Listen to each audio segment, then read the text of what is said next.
yang gendut. Kekayaan sejati itu sebelum kita ngomongin harta itu dimulai dari hati dan juga pikiran.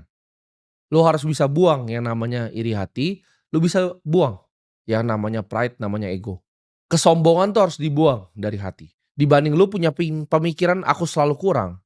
Gimana kalau lu ubah itu menjadi aku itu cukup hari ini, tapi aku akan melakukan yang terbaik. Cukup itu bukan berarti kita stop berkembang sebagai seorang manusia. Tapi justru dengan mindset cukup ini, ya, kalian semua akan lebih gampang untuk menyaring informasi. Ketika lu turunin ego lu, ketika lu turunin kesombongan lu akan gampang menerima informasi. Prinsip kedua, ya, hidup di bawah kemampuanmu. Yang membuatmu kaya itu bukan cuma sekedar pendapatan, ya, tapi gaya hidup. Ini kesalahan fatal yang gua lakukan. Investasi baru sekian miliar, ya, income ratusan juta, gaya hidup udah selangit.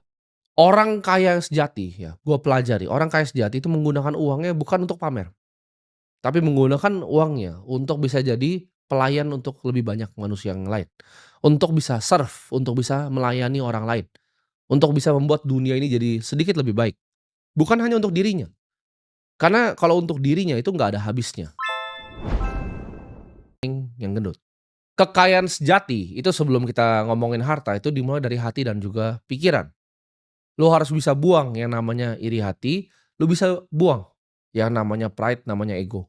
Kesombongan tuh harus dibuang dari hati. Dibanding lu punya pemikiran aku selalu kurang. Gimana kalau lu ubah itu menjadi aku itu cukup hari ini, tapi aku akan melakukan yang terbaik. Cukup itu bukan berarti kita stop berkembang sebagai seorang manusia.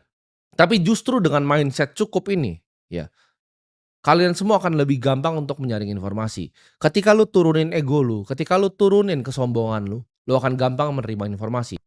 Prinsip kedua, ya, hidup di bawah kemampuanmu. Yang membuatmu kaya itu bukan cuma sekedar pendapatan, ya, tapi gaya hidup. Ini kesalahan fatal yang gua lakukan. Investasi baru sekian miliar, ya. Sejak gua nganter minyak rambut ke JNE, ya, gua setiap kali dapat kembalian dari situ walaupun itu buat gua makan, gua liat tukang sampah di pinggir kadang gua kasih ke dia. Ini adalah kebiasaan yang sudah gua tanam dari sejak kecil. Selalu menyisihkan pendapatan untuk dibagikan ke orang lain. Ya, buatlah uangmu bekerja untukmu. Kalau kamu, ya, terus bekerja demi uangmu itu, seumur hidup nyari uang terus kerja, maka seumur hidup kamu akan jadi manusia yang lelah. Akan capek terus ya nanti. Ini adalah kata-kata yang beneran mengubah hidup gua sampai gua seperti sekarang. Kalau lu tidak bisa membuat uang bekerja untuk lu di saat lu tidur, lu akan selamanya bekerja untuk uang.